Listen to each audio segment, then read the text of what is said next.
Good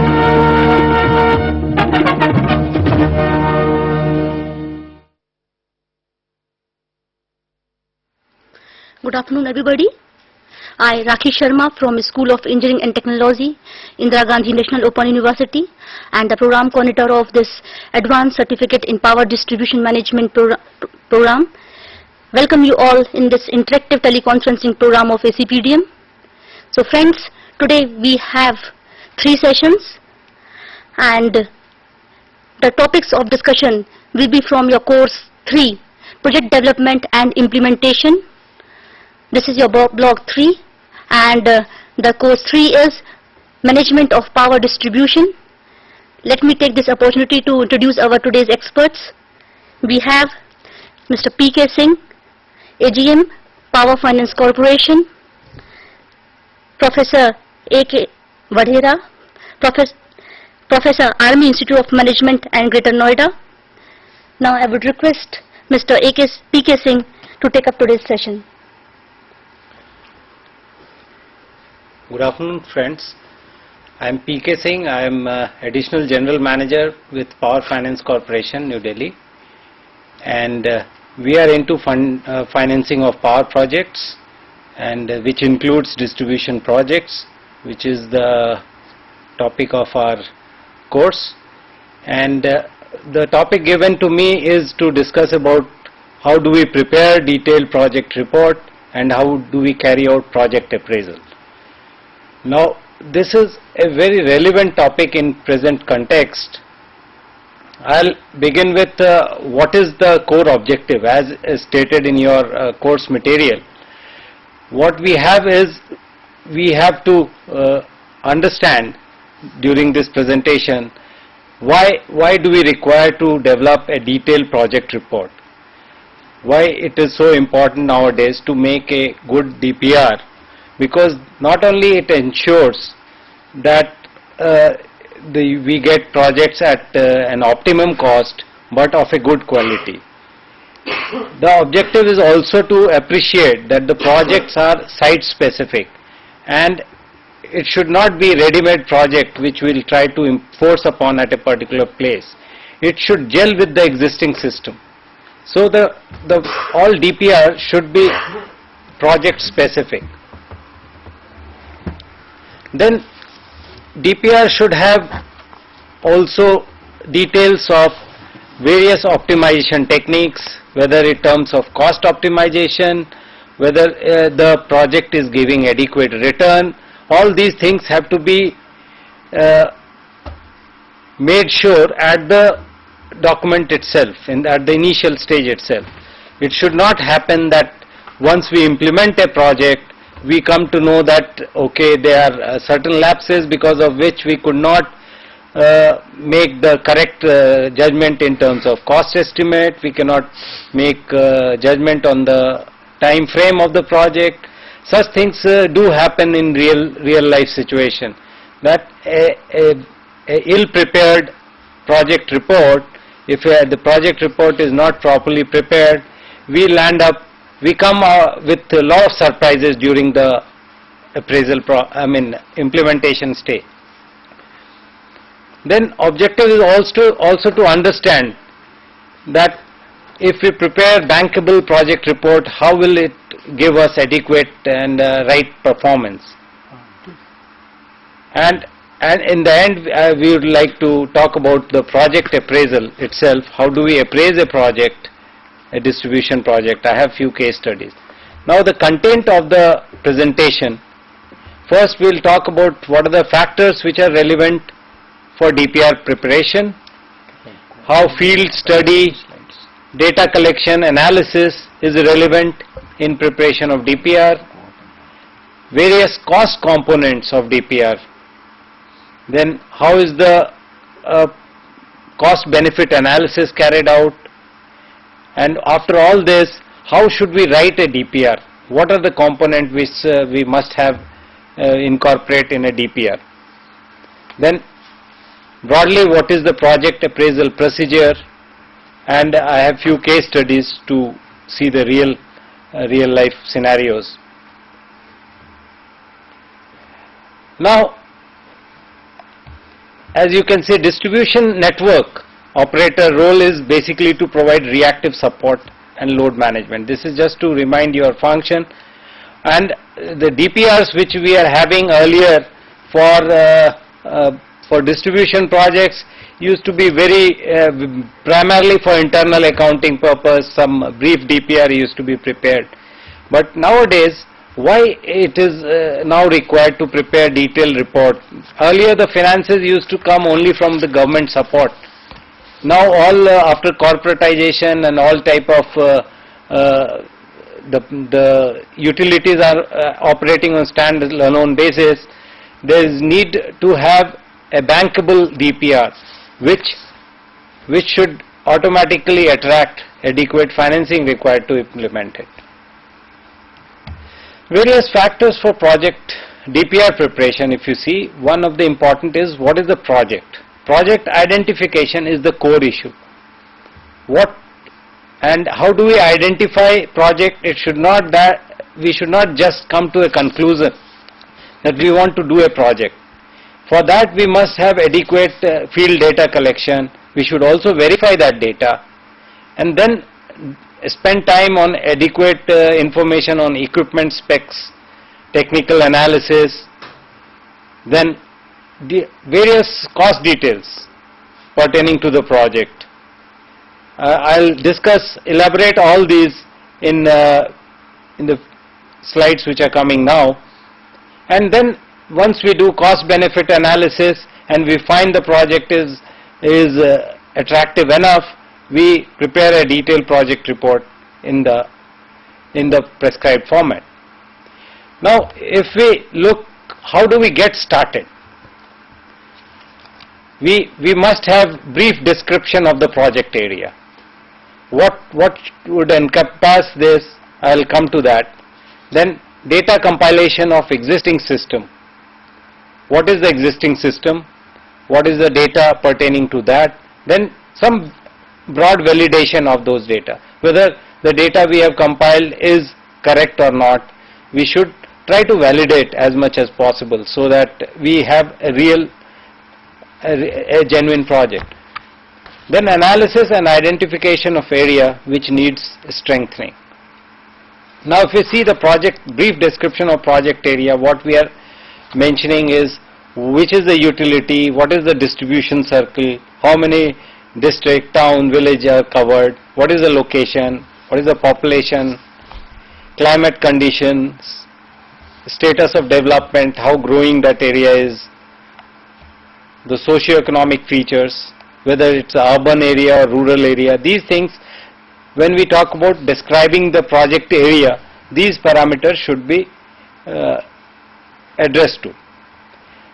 Next is data compilation on the existing system. If we look at data collection on existing, we are talking about how many consumers are there, what is the connected load, what is the peak demand in that area, annual energy consumption, map of the existing system, say single line diagram of the sub-transmission distribution system, how long is the section length, conductor size, equipment parameters, etc. These things we should, and also on the load data, how loaded the transformer are in terms of diversity factor, power factor, load loss factor. All these data, whatever data is available, we should try to collect and then establish the correctness and consistency of that data. If we see the lot of defective meters in the system, we are not able to get what proportion is the defective meter, then can we do some random sample, some metering is done, and where there is unmetered supplies, we should definitely do some sample metering to establish the realistic project.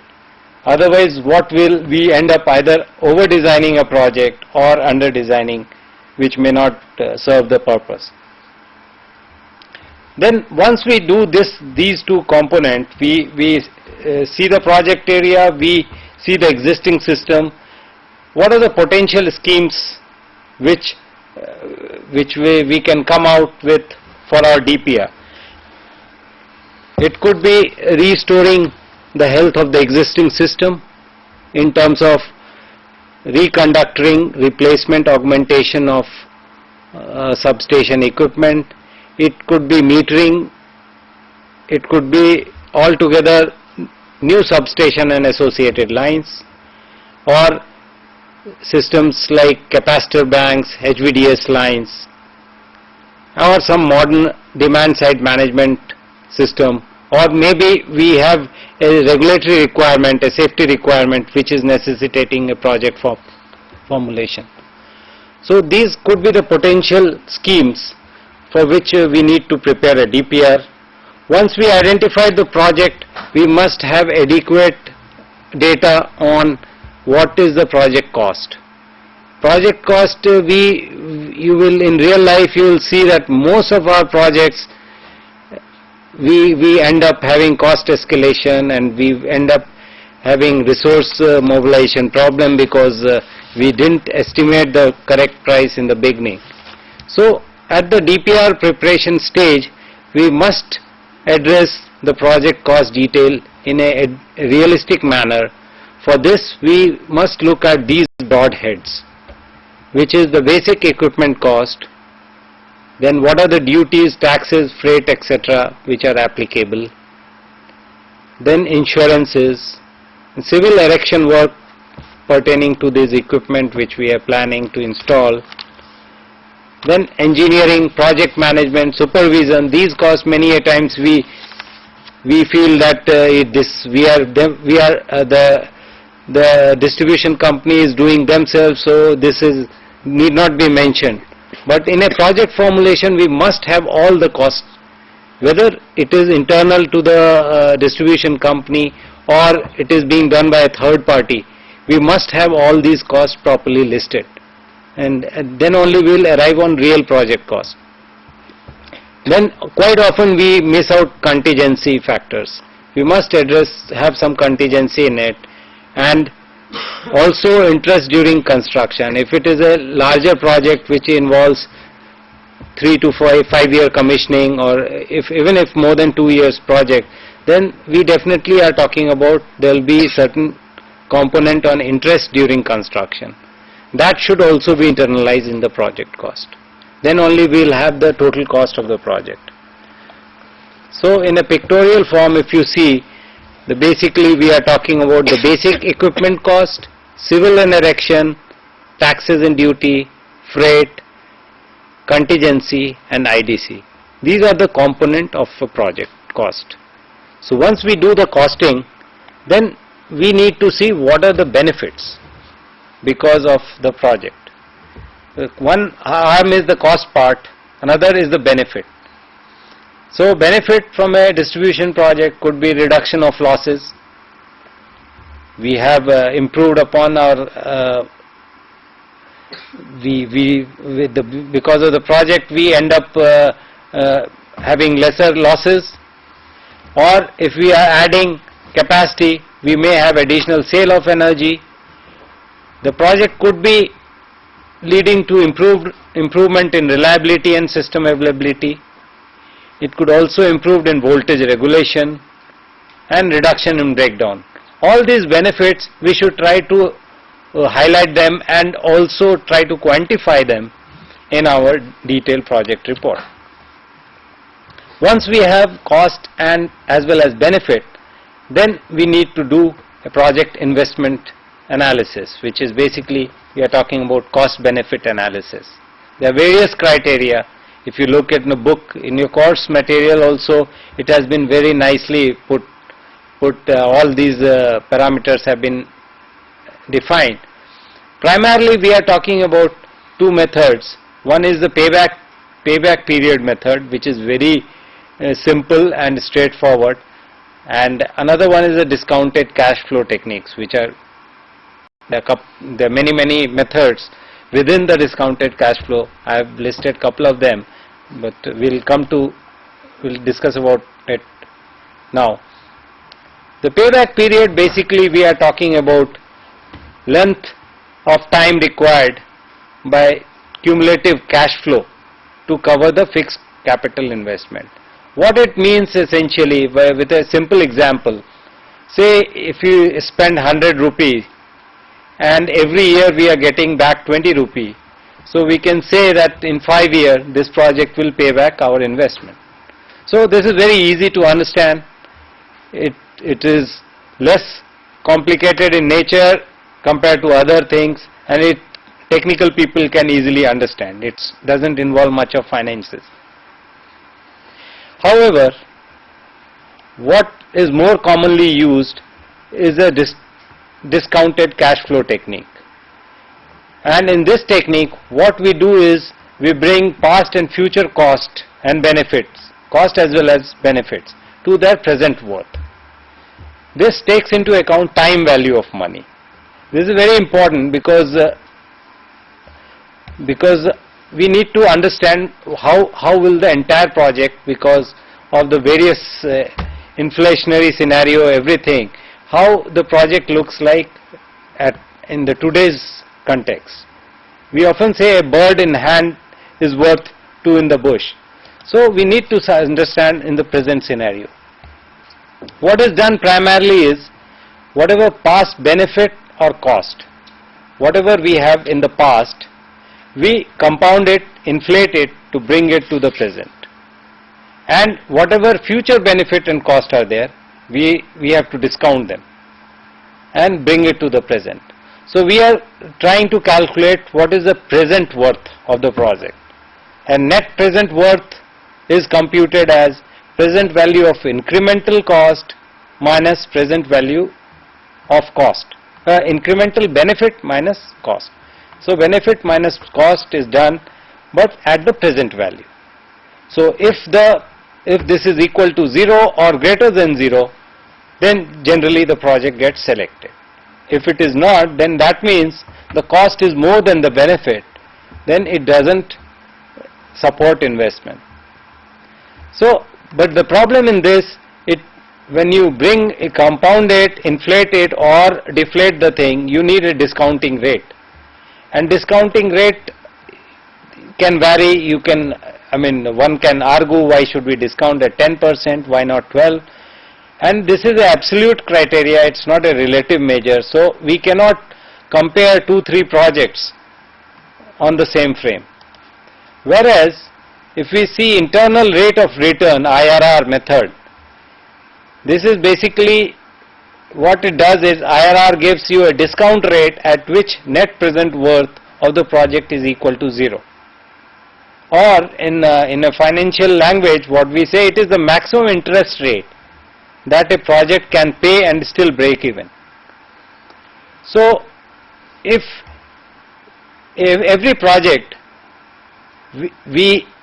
what we have is, if we can accept a project if the IRR of the project is equal to or greater than a cutoff rate or the interest rate of the debt. If it is higher than the cutoff rate, then we can select the project. The advantage is it is independent of any discount rate. You don't have to assume any discount rate. It also gives a maximum paying capacity of the project. And by this you can compare various different projects. And this is quite easy if you start using it, and it is widely used by all FIs including PFC. In Power Finance Corporation, what we do is we accept a project for sanctioning of loan if the cutoff rate of IRR, internal rate of return, either financial or economical, is 12% or more. If it is 12%, this means a project is financially or economically viable. Now once we have the cost benefit analysis, and we have all the data which we talked about, now we need to structure our DPR. These are the broad heads under which the DPR should be compiled. Often if you see a detailed project report, the simple things like date is quite often it is not there. If you look at an old DPR, you won't even know when was that prepared. You'll have to struggle, you'll have to go through many pages, flip through the entire project report to know when exactly it was prepared. Whereas actually it should be there on the title page itself.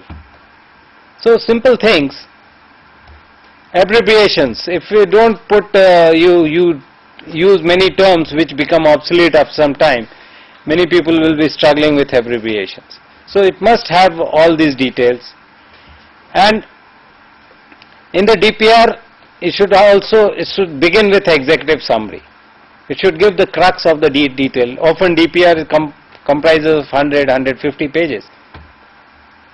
Very few people will have time to go through the entire book.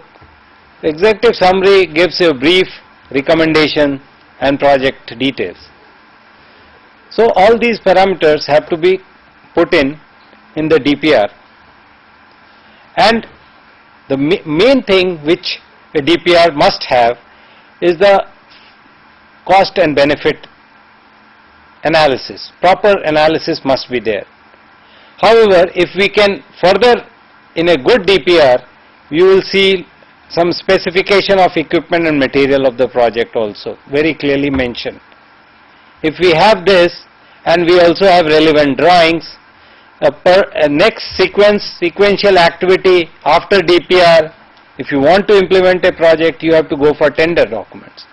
So if you have a good DPR, you really don't have to look around, you just have to pick things on the DPR and prepare the tender. And some very good DPRs can also have the list of equipment and material manufacturers. So this data is also there in the project report, many project report. And then the project management process, some power chart, some time frame, implementation things are also listed. That helps in planning the project implementation. So this is basically about the project DPR. Now we'll briefly go through how do we appraise a project. For appraisal of a project, when the project DPR comes with certain other details come to any financial institution for funding consideration, what are the parameters we look at and how do we make a decision. So this thing, in the project eligibility, what we do is we look at whether the project is technically feasible and whether it provides optimum cost solution for the selected alternative. In a good DPR you will have many alternatives also discussed. So, and in the end you will recommend one. So whether the selected alternative provides optimum cost solution, whether the project is techno-economically sound with IRR not less than 12%, whether the project is compatible with the expansion plan of the utility and region, whether, if you have a 5-year plan, a business plan of the company, whether it is fitting in properly in your plan or whether it's a one-off case. So if it is fitting in the expansion plan, it will attract better support from the funding agencies. Then whether it complies with all environmental standards guidelines. These things are becoming more and more important. Environmental requirements are becoming more and more stringent. We need to ensure that this fits in with the prescribed norms and it takes care of all the ill hazards of project implementation. All those things are taken care of. All clearances have been obtained, all statutory and non-statutory clearances. If they have been obtained, the project is eligible for funding. And then there are certain entity eligibility also. But when we ascertain the project profile, what we look at is what is the type, what is the purpose, what is the scope of the project, what is the location, access to site. This gives us the preparedness of the project. Environmental management I talked about. what is the technology involved in the project, those things. Then we look at need and justification. Why do we have to go for this project? What is the existing and proposed system? What is the demand supply scenario? Whether some alternatives have been considered while making this decision. Is there any study carried out for deciding on the project? Those things we look around to get information on that for ascertaining during the appraisal procedure. Then in the review process, we also see what is the status and preparedness of the project, whether the land has been acquired, whether various clearances have been obtained, whether the project is in the tendering stage, what is the procurement procedure being employed for the project. Is it just a negotiated order, or it is gone through a competitive bidding route?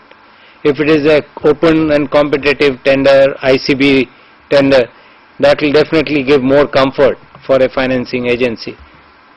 What is the O&M arrangement? Is the utility competent enough to do the O&M for the project, or if it is a new thing which is coming up, whether some expert agencies are being involved. Then what is the marketing and selling arrangement? What it means is you need, in a distribution company, you need to buy power from various generating companies and then sell it to the consumers, various type of consumers.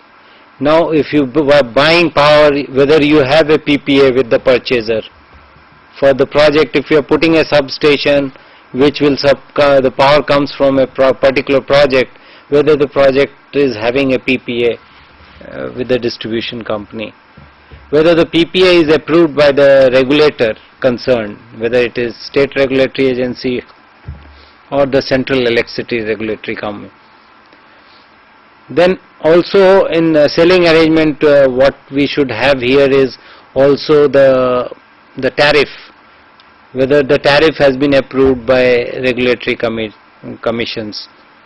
Nowadays we are talking about the tariff from the MYT, multi-year tariff also. So if MYT is there, you know what is the tariff you are going to collect in next 3 years or 5 years, that is the control period. So in that case, that will help the project evaluation, whether how quickly the money will come because of this. There will be less uncertainty in the process. Then what is the financing plan for this? What is the debt equity ratio? How much debt you are the DPR is specifying? How much equity will be brought in by the company? And how the phasing of expenditure is planned. These things help in deciding. I have calculation also. We need this information. Then we look at various approvals and clearances, which I briefly talked about earlier also. We here in the distribution project, we are looking basically at land availability, land acquisition and various clearances pertaining to that. Then many a times the forest is involved, so whether forest clearance, which takes very long time in getting, so whether that process has been initiated, whether forest land has already been acquired, because many a times we have a project which goes halfway through and then gets stuck up because forest clearance has not finally come. Or so such project we need to be wary about. I mean, we must ensure that these clearances are in place before we start doing a project. Otherwise the implementation time will get increased, the cost overrun might happen and all those things. Then whether the approvals, whether it is board approval for the project, or board approval means whether from your distribution company board or whatever is the approving authority for an investment decision, you have got the approval, and also the approval for PPA and tariff from the relevant agency has been obtained. If these things are in place, that gives a comfort for a funding decision. Then in the assessment of reasonableness of cost, we look how do we ensure that the cost estimate is reasonable. What we have done is we have a large database for this purpose. For similar projects, if we have data, it's very easy and relevant to compare. So we have our own database. We also keep getting budgetary offers from various suppliers. So, and also many a times in the preparation of DPR also, to make it more realistic, some budgetary offers are also enclosed. So all these things help us ascertaining what is the what should be a reasonable price, whether IDC, contingency, these things have been built in the project. Then we do a cost benefit analysis when looking at reduction in losses and additional generation in million units. These two parameters very easily can be quantified, and the cost component we have. What we do is calculate the financial internal rate of return or economic internal rate of return and see whether we get the required IRR value or not from the project. We also do various risk assessment. What is the risk assessment during pre-implementation, implementation and post-implementation stage? All those risk analysis is done, and the broad sensitivity analysis is also done. All these activities are in itself big chapters. So I am running through these issues just to sensitize you that these are the areas which we need to look when we do a project appraisal. But if you need to get more details, you can look through. There are a lot of literature available in such things. Now what I will do is briefly tell you two case studies which we have been funding. We have about 1300 projects which in Power Finance Corporation we have funded in terms of transmission distribution. About 14,000 crore we have invested in distribution and transmission projects so far. So I have picked up two simple cases for our understanding that the things which I talked about a project appraisal, how do we make a decision? So first project is basically both the project are relates to existing low voltage network in a distribution system, conversion of this to a high voltage distribution system HVDS for 11 kV feeders. This is basically a project in Andhra Pradesh in Elluru district. Now what does this project involve basically? We have this project comprises of some 7,500 number of 3-phase 16/25/40 kVA transformers, power transformers. I have separate numbers for various sizes also in the future slide. Then it also the project involves conversion of 3,000 km of LT line to 11 kV line. So basically we are trying to upgrade the low tension line, which results in large amount of losses and lot of commercial losses in terms of theft, etc. And this conversion and the low tension line should have aerial bunch cable. So this project involves of some transformers, some high tension line, 11 kV line, and then some cabling work. And in this process we have to remove distribution transformers which are there in the system right now, 63 kVA, 100 kVA transformers, from 1500 of them. These are to be removed and used for some other purpose, but in this whole system is to be replaced by a HVDS system. Now if you look at the need and justification of this, the present LV network has about 8 to 10% losses.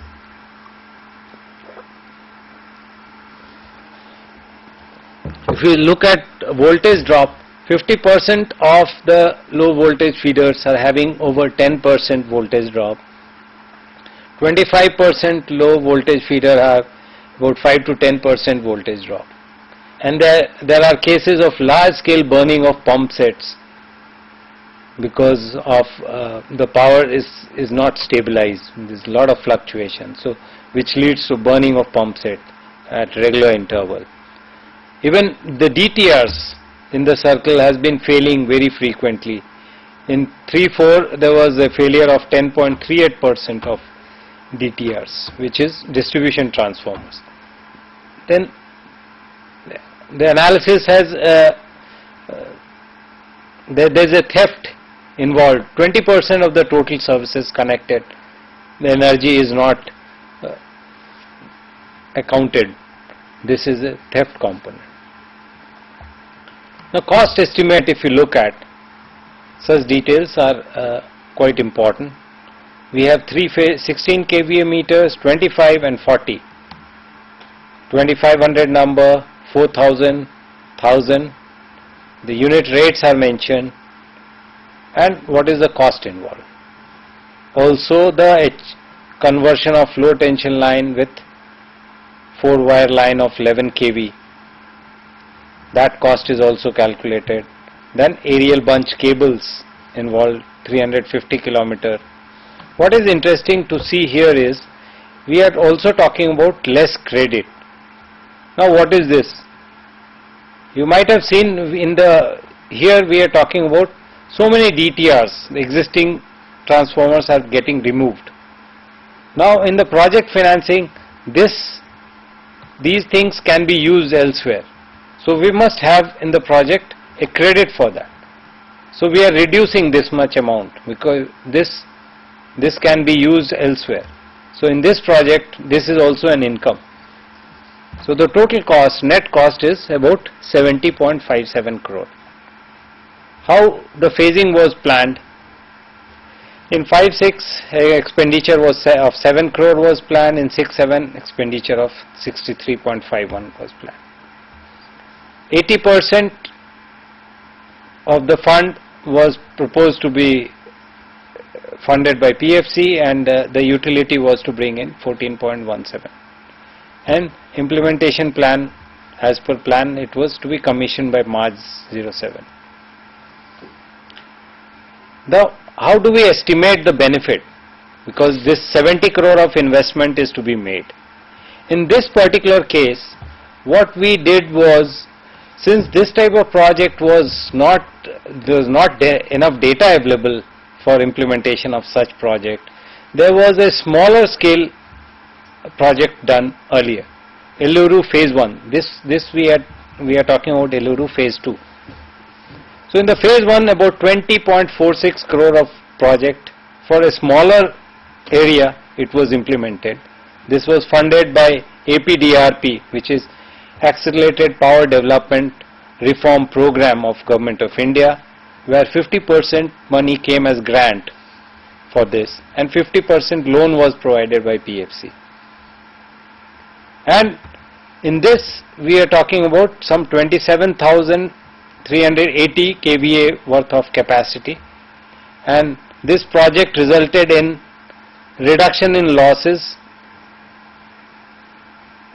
in this range to 21.167 million units to 14.279 million units per annum in certain areas. Distribution transformer failure also reduced. This reduction in losses, earlier the losses were so much, it got reduced to 14. So about 7 million unit of reduction per annum. And transformer failure also reduced from 7.25 to 5.18. Now this was the real, this was implemented and this was measured. So based on this smaller pilot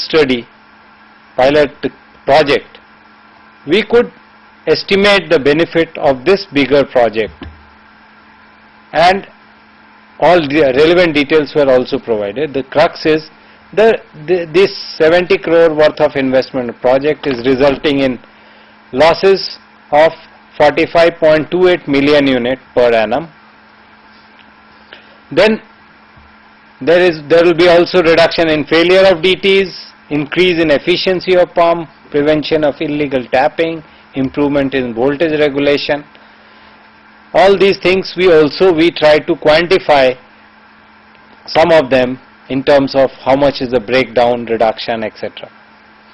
And based on this, when we did a financial analysis, we could see the financial IRR came to about 10.36 and economic IRR was about 18.52.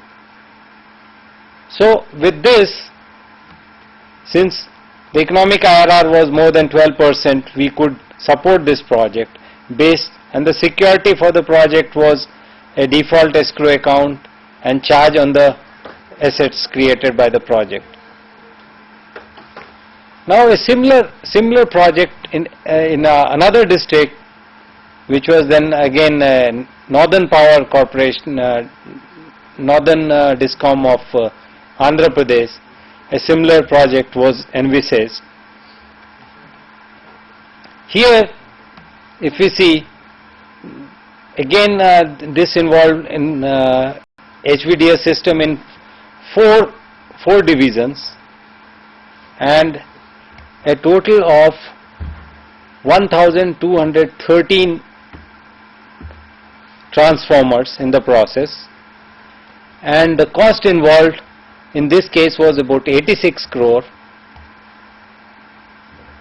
which was planned to be spent in 6-7 about 25.8 crore and 60.2 in 7-8, and the implementation was to be completed by March 08.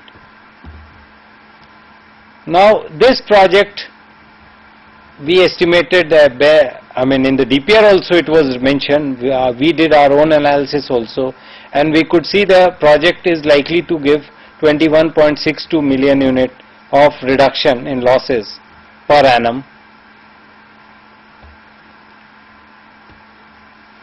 And in this we could see the financial internal rate of return is coming to about 0.24%. Economic IRR was 9.08%. So with this type of analysis we decided not to fund this project. So these are the two scenarios. In one case we decided to fund the project, this case we didn't take up. So broadly this is what I had to offer, and if you have more you want to know more anything about what I have presented just now, you can contact me on these email ID whenever you feel. Thank you. So Mr. P.K. Singh has enlightened us on various aspects of the detailed project report development and appraisal. I would like to thank Mr. P.K. Singh for his presence and sharing the valuable information with us related to this DPR development and appraisal. Thank you. We will be again in discussion after 15 minutes with the next topic. So we will be in discussion at sharp 4:30. Thank you.